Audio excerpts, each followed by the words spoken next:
Hey, what's up, guys? I'm Kenny Florian. This is Antonio Rivers, and we're representing Argus Integrated Defense. We're here at the A&R Tactics Shoot House, and this helps us stress test a lot of the different techniques, and it's a great reminder that you're not always going to be in the environment that you want to be. I don't have that sexy, cool, big cage where I get to have 32 feet, 30 feet. To bounce around and set up my techniques and all that stuff. I don't have that, right?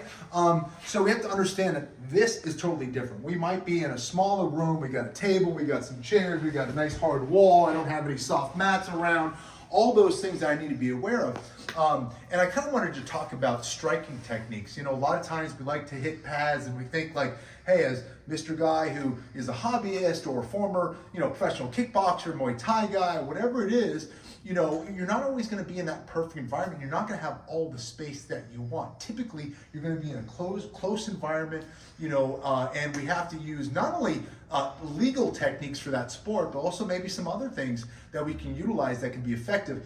Very easy to break your fingers, very easy to break your hands, and sometimes we need some other weapons besides just kind of throwing bombs, especially in a small space. I might not have the luxury of trading on the outside, especially, let's say I got a bigger guy, he's got a longer reach, he can hit me from out here. If we go to trade, boom, I'm kind of throwing dice here. Like if I throw a shot, maybe I land, but he can land as well. So I want to be a little bit closer, I'm going to be a little bit more safe. What kind of techniques do we want to be aware of? Well, we have a lot of shorter range techniques, right? If I'm on the inside, first of all, I always want to be on the inside of his arms, right? It makes it way more difficult for him to throw strikes from this situation, right? I'm always able to kind of block and control that inside position. I also have my head, boom, right? This is a nice short shot that it can be extremely effective to bust up someone's face. The top of the head specifically is one of the hardest parts of the body.